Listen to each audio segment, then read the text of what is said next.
Heavenly Father, we thank you that you can be the source of our strength, that through the work of the Spirit, the deceiving work of Satan may be unmasked, and we may see the strength available to your people.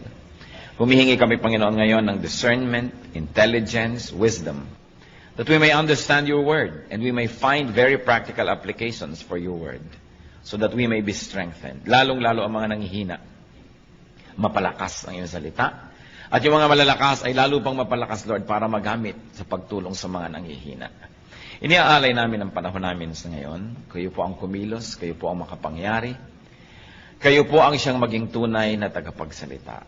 Nawa, Lord, hindi lang ito isang habit, ang pakikinig na yung salita, hindi lang isang activity, kundi isang act of worship.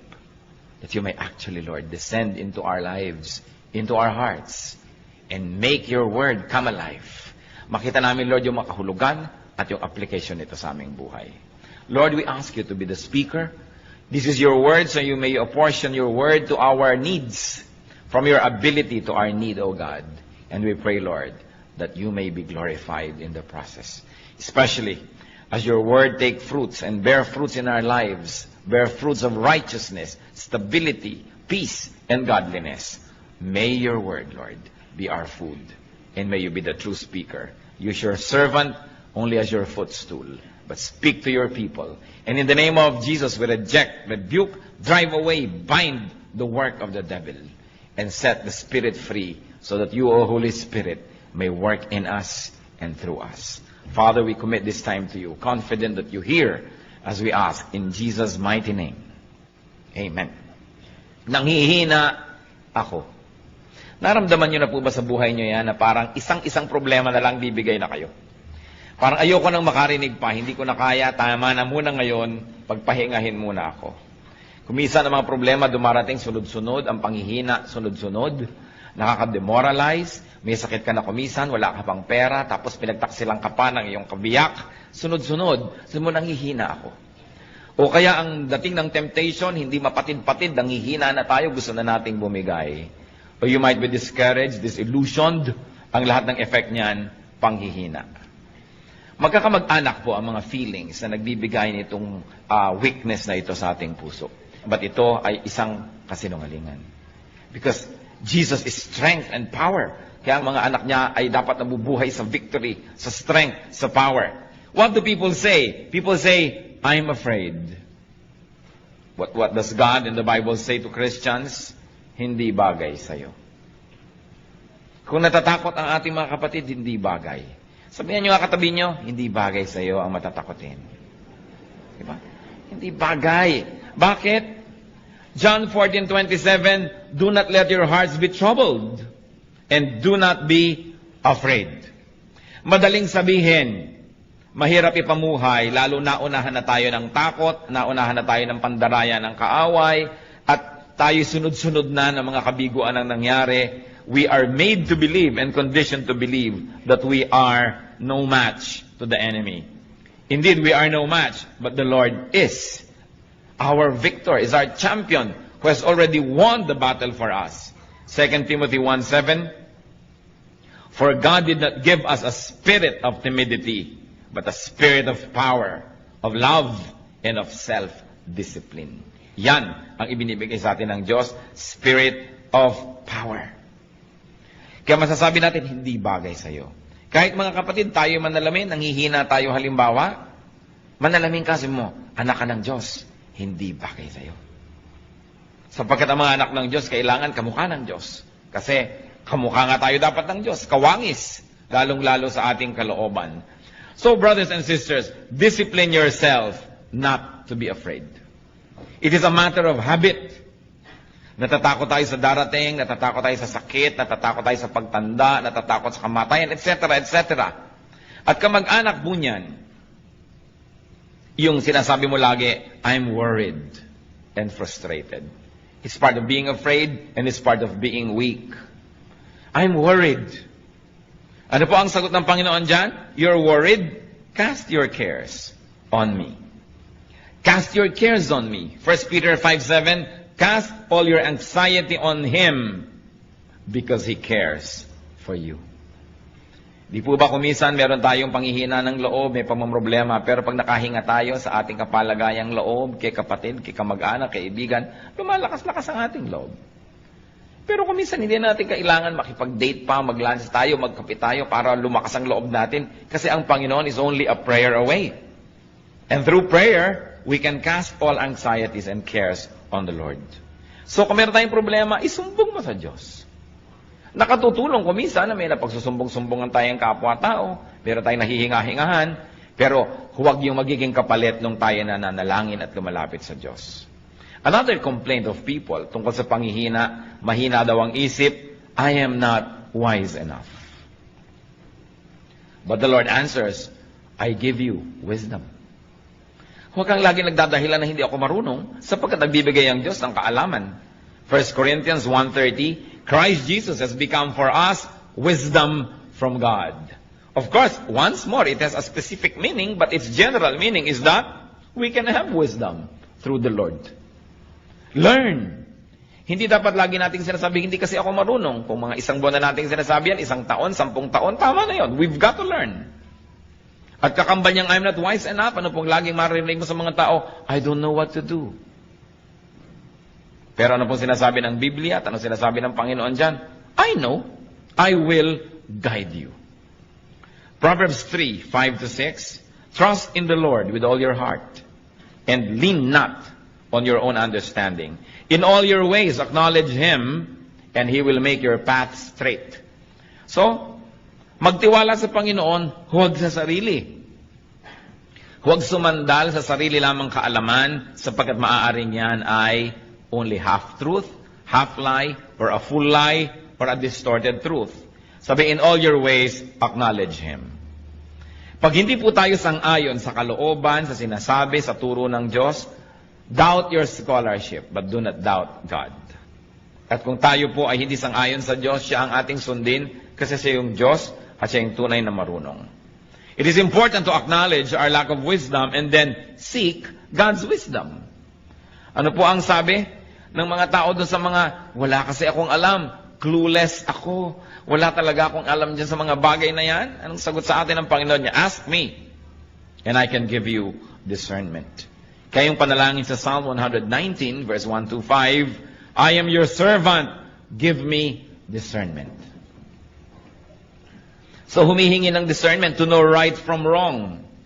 Knowledge po, madali naman yan na makolekta kasi information lang yan But what do you do with knowledge? How do you apply knowledge? Then that becomes wisdom.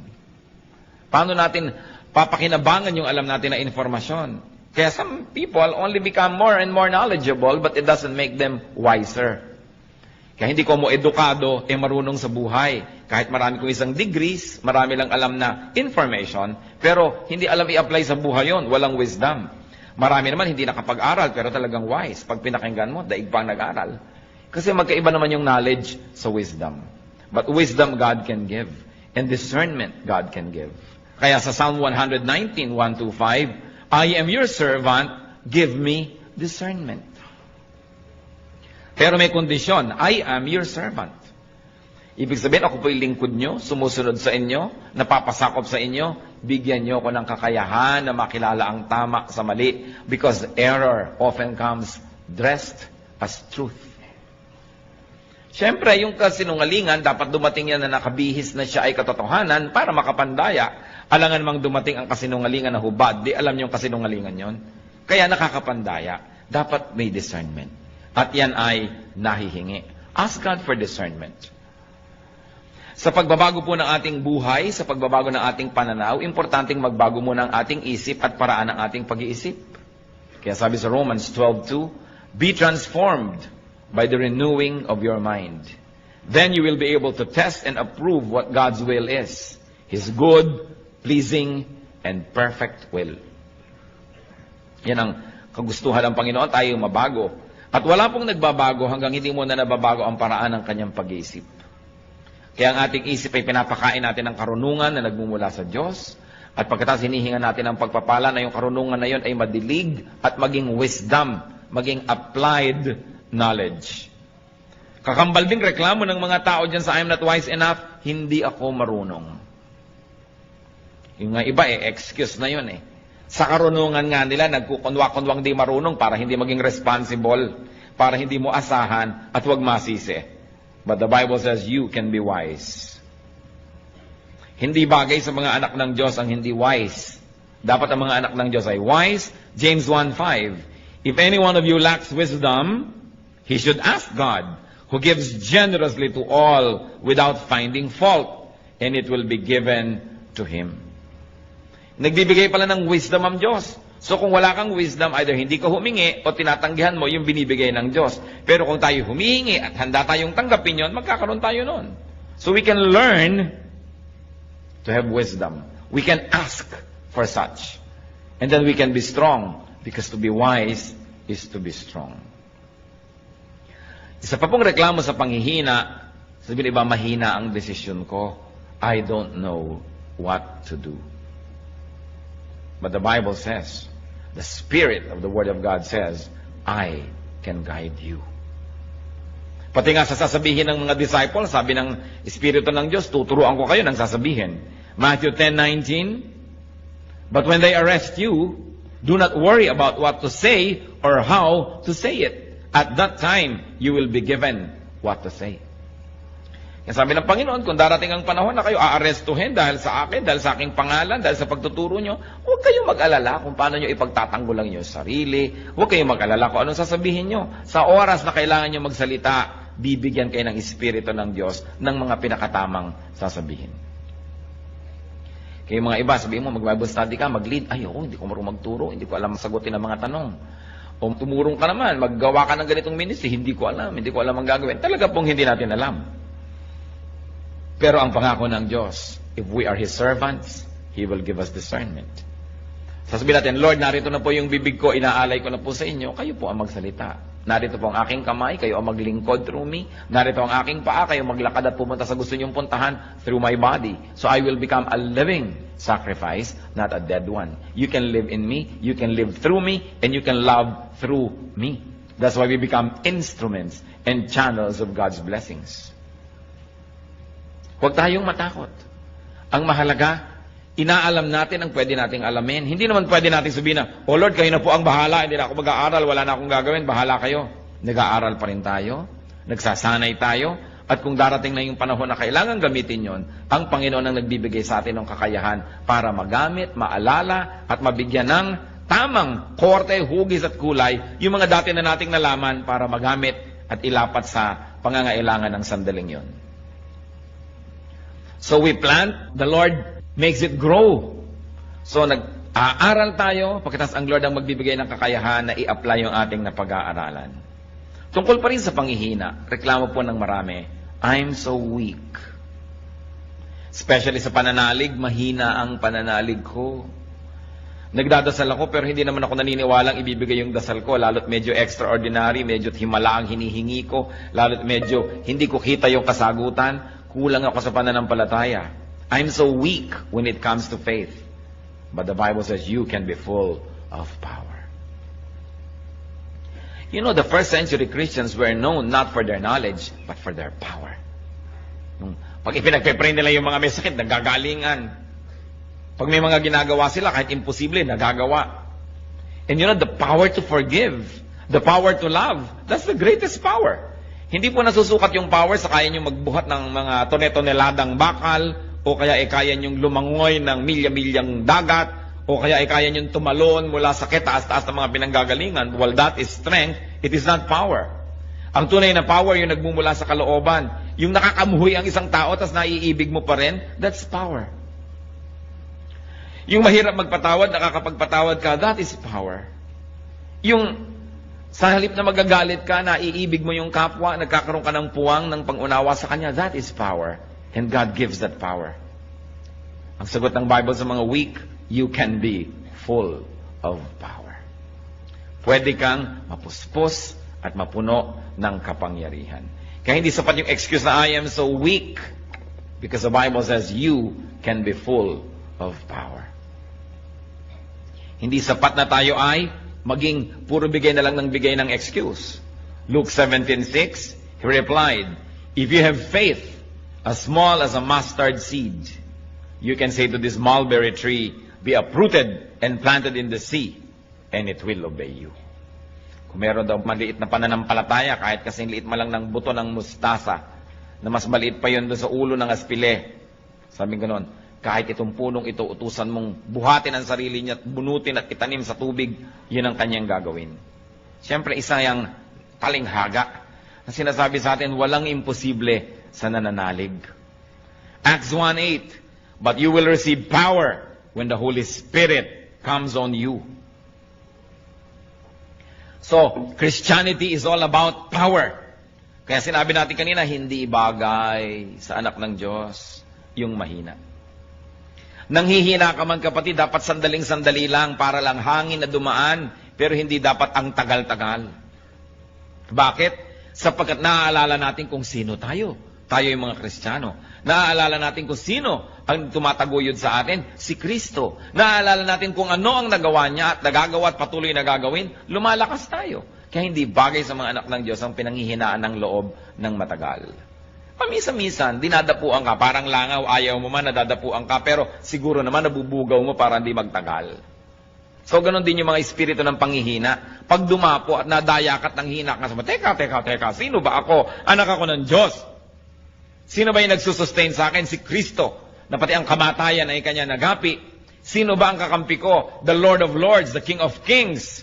So bakit ako ganito? Hindi bagay sa akin.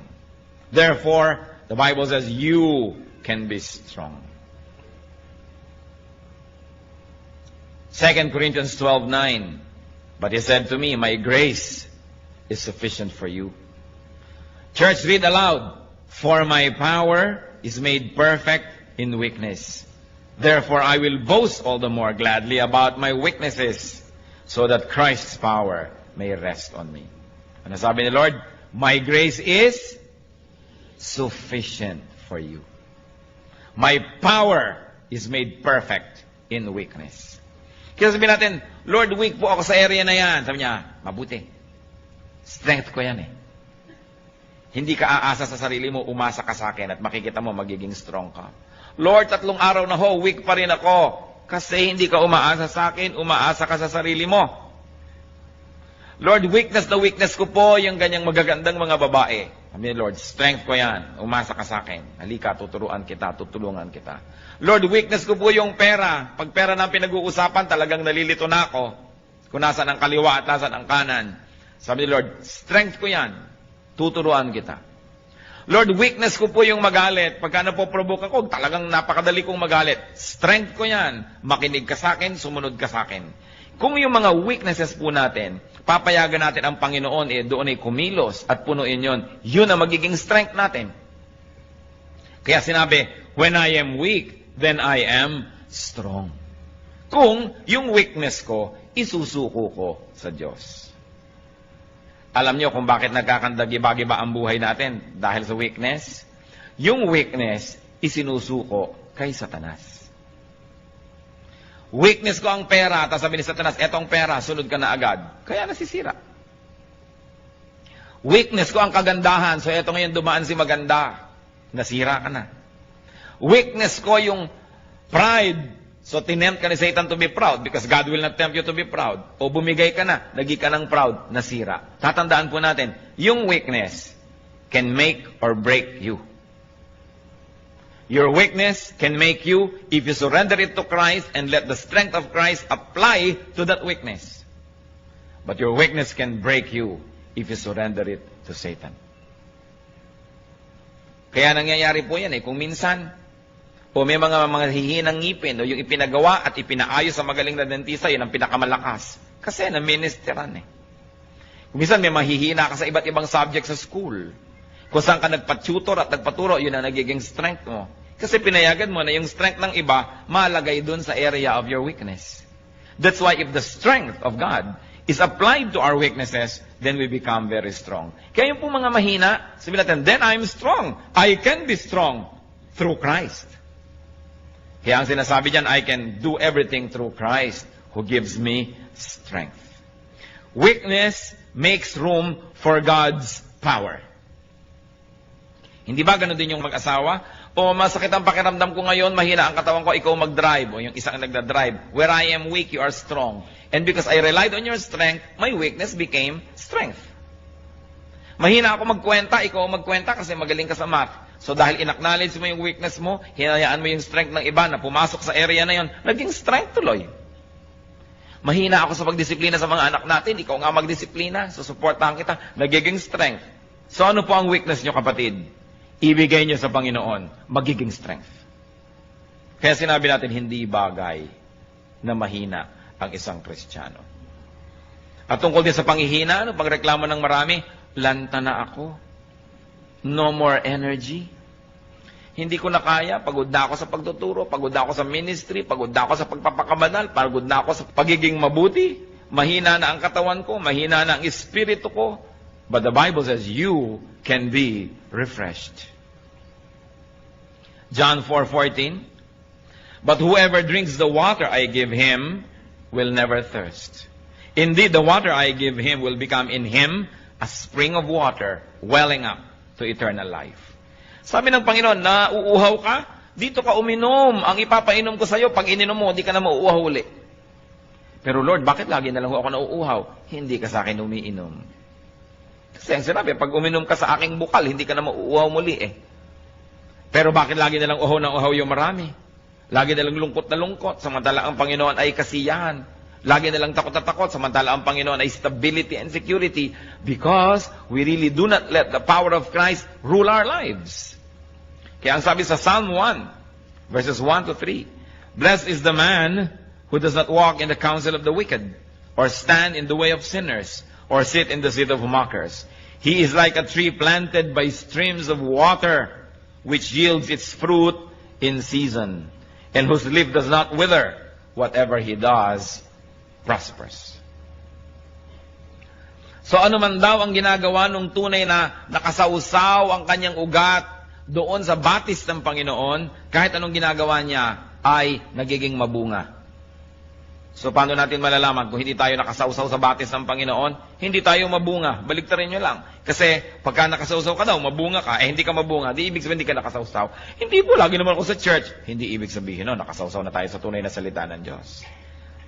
Palabasan naman ako ng Bible, ang dami ko alam na verses. It doesn't follow that we are already godly and we are really drawing strength from the Lord. Kailangan talaga tunay, hindi pakitang tao, hindi panglabas, at hindi pangimbabaw lamang. Lalaliman natin. So, ang mga anak ng Diyos, hindi bagay na lalanta. O ba't ganyan ang itsura mo? Lumong-lumo na ako eh. Pagod na pagod ako sa kabutihan. Teka, hindi bagay yan sa'yo. Hindi ka dapat nalalanta ng ganyan. Baka hindi ka planted by streams of water. Akala mo lang. Kaya kailangan, lagi tayong nagre-renew ng ating relationship with the Lord. Lagi tayong nagre-renew ng ating kabanalan. Humihingi ng tawad sa ating mga kasalanan. Nag-aaral ang mga salita ng Diyos at patuloy na humihingi ng karunungan kung paano i-apply yon. Yung iba ang panghihina nila, hindi ko kayang gumawa ng mabuti. Ano? Yung biyenan ko, kakausapin ko, hindi ko kaya yan. Ano? Tutulungan ko yung mga dating umisulto sa akin, hindi ko kaya yan. Ano pong reklamo ng iba? I cannot afford to do good. Yan ang aking weakness. But the Word of God says, I can give you enough supply, enough strength, so you can afford to do what is good. 2 Corinthians 9, verse 8. And God is able to make all grace abound to you, so that in all things, at all times, having all that you need, you will abound in every good work. Yan po ang pangako. Aapaw tayo sa mabubuting gawa, sapagkat sa lahat ng panahon, aapaw ang grasya ng Diyos sa ating buhay. Sa lahat ng oras, sa lahat ng lugar, you will have everything you need. In that case, you will overflow and you will abound in good works. Yan po ang kalooban ng Diyos para sa atin. Hindi maging mahina tayo sa paggawa ng mabuti. Marami mga tao mahina sa paggawa ng mabuti, pero malakas sa paggawa ng masama. Hindi makapagpakumbaba, hindi makapagsabing I'm sorry, pero kayang-kaya niya magsabi ng masasakit na salita sa kapwa. Pag I'm sorry, hindi masabi. Pero pag masakit na salita, kaya. Pag act of kindness, kayang gawin. Sinasagot-sagot yung magulang, kayang-kaya. Pero pagka gusto ng yung magulang ihalikan o yakapin, hindi magawa-gawa. Nahihirapan ng loob pag gagawa ng mabuti. Pero gagawa ng mali, malakas ang loob. Pagka mandadaya, malalakas ang loob. Pagka aamin ng pandaraya, paghingi ng tawad, hindi kaya. Bakit nga ba ganun ang maraming tao? Ibig sabihin lang, hindi tayo lubos na nakasawsaw sa batis ng Panginoon. Kasi bakit pagka may energy, pag nakikipag-away, kayang-kaya. Pero pagka gagawa ng mabuti, nahihiya. Ngingiti lang sa kapwa, hindi makangiti-ngiti. Napakarami pong tao gustong ngumiti, pero ayaw lang, nahihiyang ngumiti. Ayoko ngumiti, nakakahiya. Pero kayang-kayang manimangot. Yung gagawa ka lang ng mabuti, nakakahiya. Bakit babaligtad na yata? Kaya sabi, you will abound in every good work. That's why we have to be immersed in God's water. In God's perfect living water. Yung iba po, anong panghihina? Sabi na, huwag na tayo mag-Bible, huwag tayo mag-Christian. Kahit naman mabuti tayo ngayon, next week, babalik din tayo sa dati. Hindi rin natin kaya i-maintain yan. Yan ang reklamo ng iba. I am weak. I cannot maintain a holy lifestyle. I cannot be holy enough. Yan po ang reklamo ng iba. Sobra akong mahina. Hindi ko rin naman kayang i-maintain. Huwag na lang umpisahan. But the Lord says, I will help you. Yan ang kanyang pangako. You say you cannot maintain a holy lifestyle. I cannot be holy enough. The Lord says, I will help you. Philippians 1:6. Being confident of this, that He who began a good work in you will carry it on to completion until the day of Christ Jesus. Siya na nag-umpisa at kasama mo sa pag-uumpisa ng pagiging mabuti at paggawa ng mabuti at pagbabago ang loob, siya ang tutulong sa iyo na makumpleto yan, mabuo yan hanggang sa pagbabalik ni Kristo. Kaya hindi bagay sa Kristiyano yung mahina sa kabanalan, pero sa kasalanan, malakas. Nababaligtad. At meron pa nagsasabi, I cannot stand up. Mahina ako sa pagtayo, mahina ako sa paninindigan sa buhay. But the Word of God says, I can enable you. Hindi mo kayang tumayo, pero kaya kitang tulungan na tumayo at manatiling nakatayo. Romans 14:4. Who are you to judge someone else's servant? To his own master, he stands or fall. And he will stand, for the Lord is able to make him stand. Kaya daw nating tumindig, sapagkat ang Panginoon ang magbibigay sa atin ng kakayanan. Kaya kaya rin nating manindigan. Weakness, ano po bang ibig sabihin yan? Pag sinasabi nating nangihina ako, merong mga nangyari na sunod-sunod, kaya nakarating tayo sa ganong estado ng panghihina. At isa lang po, ang pinagmumula ng panghihina, yung pag-asa sa sarili lamang. Weakness comes from dependence on yourself alone. Because if you depend on God, your weakness will translate into strength. Pag tayo'y umaasa sa Diyos, ang kahinaan nagiging kalakasan. Where we are weak, we become strong. So mga kapatid, isa lang po itong simpleng analysis. When you are weak, it means you are depending on yourself. Or you are depending on other people. That's why you are weak. Because the moment you depend on God, and you let God do His mighty will, then your weakness becomes strength. Hindi natin sisisihin ng Diyos. Bakit po mahina ako dito? Pinapabayaan nyo na yata ako. Sabi niya, where you are weak, you will become strong. But you've got to do it my way. You've got to give me space. You've got to let me do what I'm good at doing. And that is to restore you, to strengthen you. But remember, God gave us free will. How you use that free will make or break you. Saan po ba tayo mahina? Tayo na lang nakakaalam. Alam ng Diyos. Huwag naman ninyong gawing kahinaan yan last year, kahinaan pa ngayon, kahinaan pa next year. What is important is that we are changed from glory to glory. That we become Christ-like. More and more Christ-like. That we do not become sinless, but we sin less and less and less. Na hindi tayo lagi nagtatago sa likod ng mga excuses na ganyan talaga ako, tanggapin mo na lang kung ganyan. Yun talaga ako, sapagkat hindi good enough yung ganun lang talaga. Kailangan magbago ng magbago. At binibigyan naman tayo ng Panginoon ng kapangyarihang magbago. One of the noblest way, most sublime way to worship God is to be more and more like Him. Mabuti yung pag-awit, mabuti yung offering, mabuti yung pagsayaw sa Panginoon, mabuti yung pagtugtog, pag-worship. Pero isa po sa mga pinakamalalalim na paraan ng pagsamba, yung tayo'y lalo nang maging kawangis ng ating Diyos. That is one of the best ways to please the Lord. Di ba kung magulang ka, kamukha mo yung anak mo, tuwang-tuwa ka. Di ba? Kamukha ko ang anak ko. So gusto ng Diyos, makita niya, nakamukha tayo. Kaya manalamin nga tayo at magtanong, teka, kamukha ka ba ng Diyos? Anong ginagawa ng mga sungay-sungay dyan? Di ba? Alis-alisin yung mga yan. Ang mga kalikaliskis na yan, alis-alisin kasi hindi ka yata kamukha ng Diyos. Kaya dapat tayo nagtatanggal ng mga hindi dapat.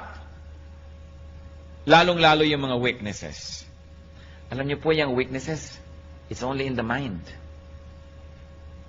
Nakita niyo yung mga pag may biglang sunog? Ano nangyayari? Kahit buong refrigerator nabubuhat eh. Pero pag tapos na yung sunog, 3 na yung nagbubuhat, di pa maibalik-balik yan. Kasi alam nyo yung inisip mo, kailangan ko itong gawin, nagkakaroon ng pagbabago sa iyong katawan, sa iyong buong pagkataon na nagagawa mo yung dapat gawin. Eh kung sunog lang yun, nagkakaroon tayo ng lakas. Eh di lalo na kung alam natin that this is a spiritual warfare, that we must win. Then meron tayong lakas, lalo't ipinangako ng Diyos, I will never leave you, I will never forsake you. So niya, cast all your cares upon Him, for He cares for you. And when you are weak, you will become strong. What you must do is to allow the Lord to enter that weak area and do His will. Huwag tayong tumanggi. Huwag tayong makialam sa Diyos. Sumuko na lang tayo. Kaya ano-ano po ba yung mga areas na yan? Kung tayo nanghihina, remember, dahil umaasa tayo sa sarili lamang. Sapagkat kung umaasa tayo sa Diyos, we are planted by living waters. Our leaves do not wither. We bear fruits in season. Sabi niya, I'll give you living water and you will thirst no more. Yet why do many of us thirst in various areas of our lives? We thirst in our emotional life, in our intellectual life. We thirst here and there. We long for what we should not be longing for. Sometimes we become jealous and covetous and mainggitin pa at kung ano-ano. It means that we are not letting the Lord work in our weakness. Isang inaalagaan pa natin yung weakness na yun na, alam mo naman, weakness ko, dapat pinapansin ako. Talagang pag hindi ako napapansin, nagagalit ako. At yung hindi ka mapapansin, nagagalit-galitan ka pa at dinadagdagan mo pa. Dahil sasabihin mo, ako ito, kailangan bilhin mong ako ito. No, we should be changed. Be changed by the renewing of your mind. Ang kagustuhan kasi natin kumisan, paikutin ng buong planeta, mag-adjust sa atin. Yung tuwang-tuwa tayong, huy, talagang pag nakakakita ng pula yan, nagagalit, kaya huwag ka magpapakita ng pula. Talagang pagka nai-ignore yan, nagagalit, kaya papansinin mo lagi. Lalo tayong bine-baby ng mundo, lalo lamang lumalaki yung loob natin sa ating mga kalikuan. Kaya pag alam natin, mali ako dito, Lord, I surrender this weakness to you. Turn it into strength. And I know that the Lord will do it because God said it. And if God said it, then it must be true. Hindi pwede na nabubuhay tayo sa weakness. Gustong-gusto ni Satan yung naniniwala kang weak ka eh. Kasi yung kaya mong gawin, hindi mo na ginagawa, nakumbinsi ka na hindi mo kaya. Alam niyo si Satan, pipigilin niya una na masave ka. Pipigilin niya na ipanganak ka muli, na magkaroon ka ng panibagong buhay. Pag di niya napigil yon, at di naman niya kayang pigilin, kung gugustuhin ng may katawan, di niya mapipigil. Pag di niya napigil yon, ang susunod niyang pipigilin, lumago ka sa pananampalataya. Pipigilin niya yan. Kukumbinsihin ka niya, hindi talagang maramdamin ka, dapat unawain ng mga taong maramdamin ka. Hindi talagang itong weakness mo, hayaan mo nang, yan ay i-maintain mo na, kasi konti lang naman ang weakness mo, dapat weakness mo na talaga yan, tanggapin na lang nila yan. Yan ang mga pandaraya ng kaaway para huwag tayong mag-grow. Sapagkat ang tao, pag ipinanganak na muli, dapat ka namang lumago at mag-mature. Kaya ang goal natin, first is to have a new life, the rebirth, and then to grow into maturity. Pero ang dami hindi nagmamature. Because they continuously believe in the lies of Satan na okay ka na, pwede na yan. Kailangan hindi. Kailangan patuloy tayong humihingi ng pagbabago. At pag nag-grow ka, nagiging kang strong, anong gagawin ni Satan? Bibigyan ka ng mga kadayaang, mahina ka, hindi mo kaya. Masakit ang katawan mo ngayon, meron kang sakit sa bato, meron kang diabetes, o mahina ka. Kaya tuloy, idadamay na niya yung pati lakas ng loob mo, espiritu mo, panghihinain ka na sa lahat ng area. Wala kang pera, hindi mo kayang gawin yan. Ang weakness mo, wala kang pera. Bakit? May pera ba yung mga apostles? May pera ba si Kristo? May pera ba sila nun? Ang dami nilang nagawa. May wala kang ganito, wala kang ganyan. Puro pandamaya. Ang ibig sabihin lang, mahina ka, mahina ka, mahina ka. Ikaw naman naniwala na, mahina nga ako. Kaya siya ngayon, nakaka-take over. But when you do not give Satan the space, he will never have space. That's why the Bible says, resist the devil and he will flee from you. Just resist. You don't have to fight. Bakit mo lalabanan yung demonyo? Ay malakas yun. Nilabanan na siya ng Panginoon at natalo na. Kaya hindi na dapat tayong parang lagi nakikipagtunggali. Sabihin natin, teka, tapos na ang labanan na. Bakit nakikipaglaban na naman ako? Nadaraya yata ako Narito na lang ako para kunin yung premyo. Narito na lang ako para mag-enjoy ng victory ng Panginoon kasi siya yung lumaban para sa akin. Ano't nakikipaglaban na naman ako? Dinadaya tayo Victory is already ours. Kaya pag nadadaya kang hindi ko to kaya, sabi mo, it's a lie because the Lord already rose from the grave. Binayaran na lahat ng kasalanan. Tinalo na si Satanas. Bakit ako mamumuhay na talunan? Bakit? Alagad ba ako ni Satan? Hindi. Bakit katalunan? Siya yung talunan. Dapat dito ka sa kabilang panig sapagkat ang Panginoon ay nanalo. Kaya tayo, we can have victory.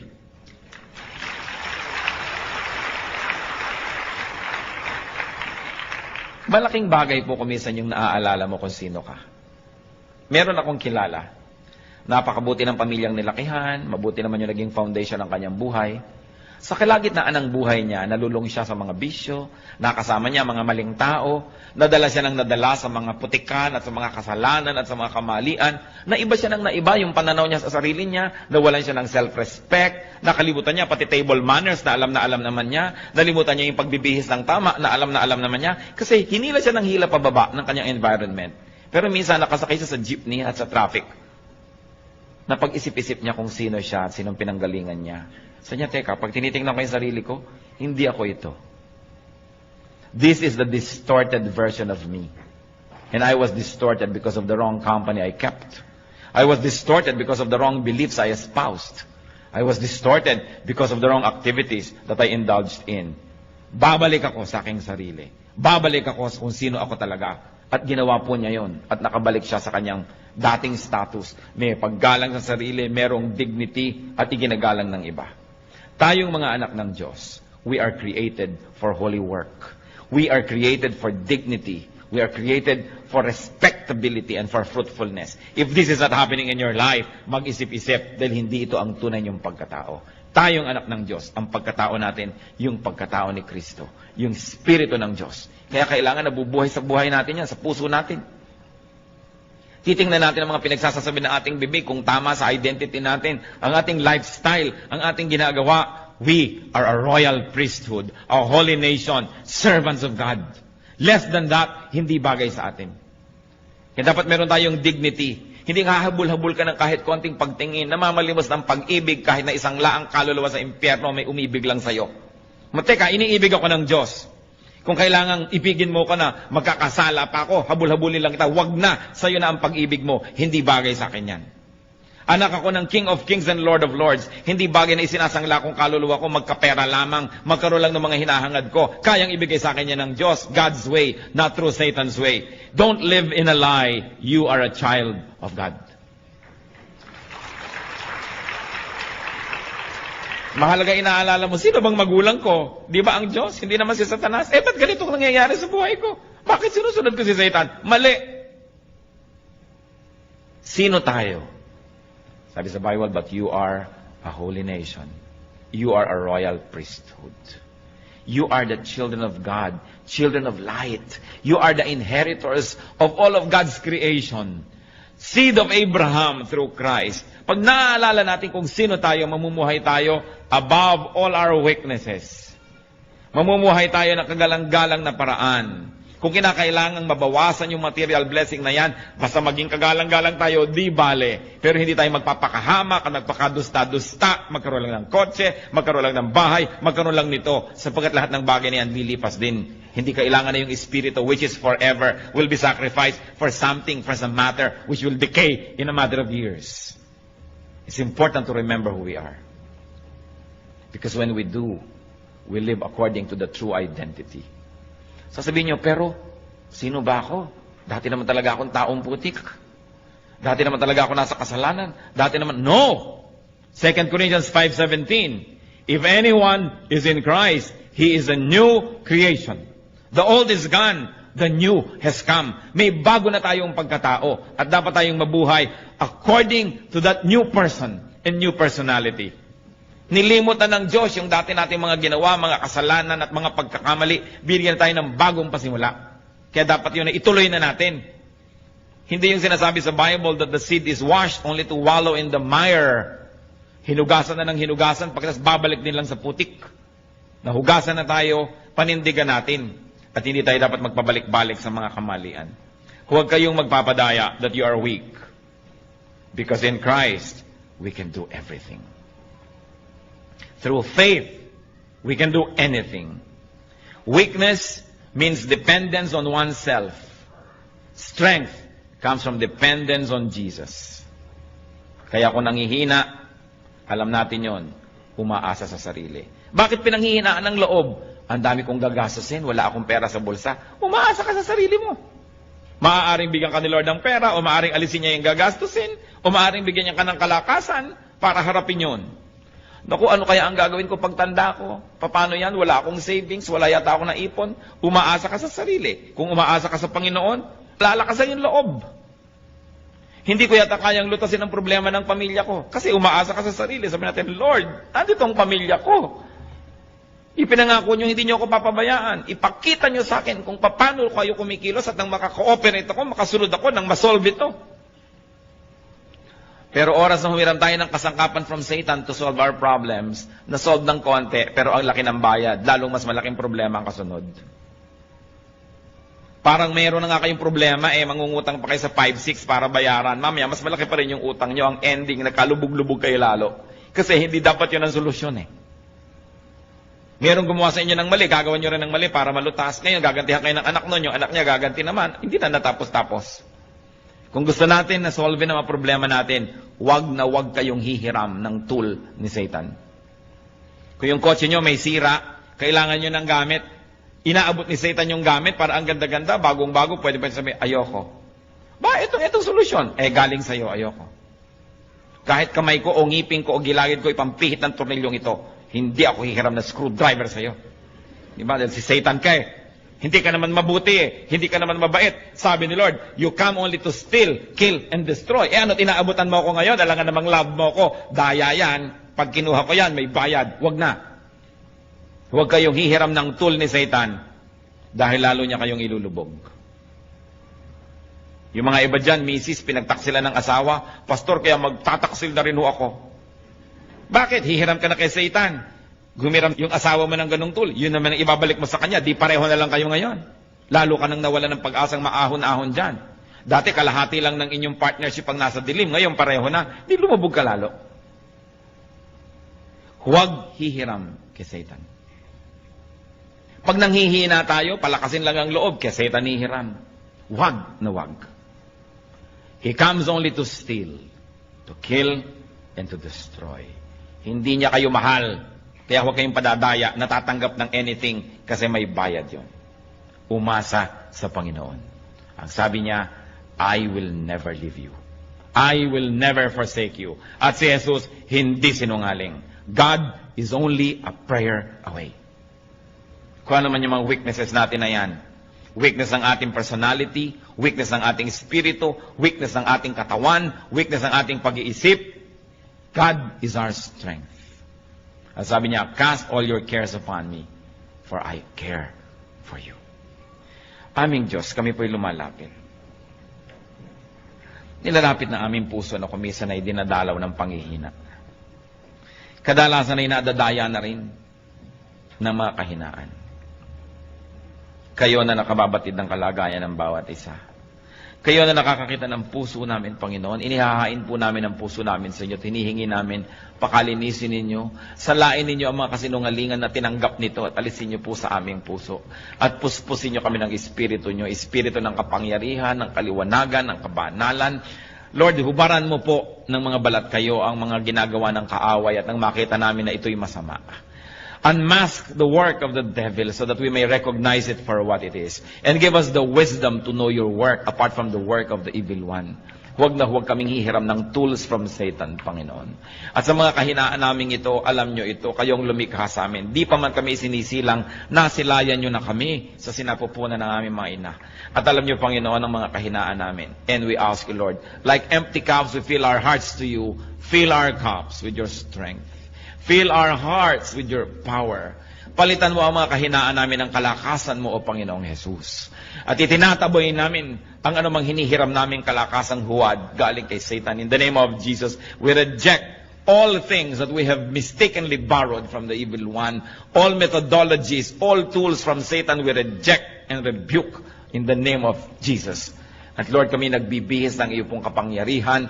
Clothe us with your strength. We are the people of strength because we are your people. At nawa makita mo sa aming buhay na ninindigan, nagiging malakas, hindi dahil kung sino kami, kundi dahil kung sino kayo na aming kalakasan. Palakasin mo ang loob, Panginoon, ng mga kapatid na pinanghihinaan ng loob. Ano man ang mga suliranin, ano man ang mga kahina at ikinakatakot, sa iyo namin dinadala. Alam nyo ito. Walang lingid sa inyo at mahal nyo kami. Turuan nyo kami magtiwala. Turuan nyo kaming gumawa ng mga tamang hakbang. Mga kapatid, sa ilang saglit, patuloy tayong makapagnig sa Panginoon. Draw power, draw strength from the Holy Spirit. And the Lord is only a prayer away. May the strength of the living God, the God of Moses, the God of Abraham be ours, because we are the Lord's people. Be with the Spirit for a while, in silence.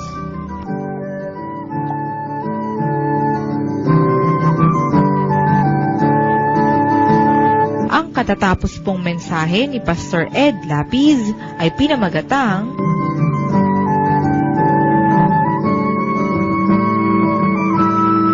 Nanghihina Ako.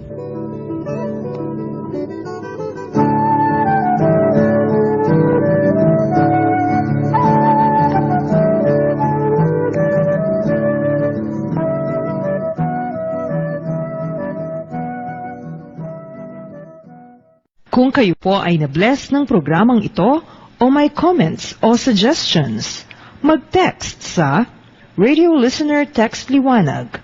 Type RL space name space address space ang inyong mensahe at ipadala sa 09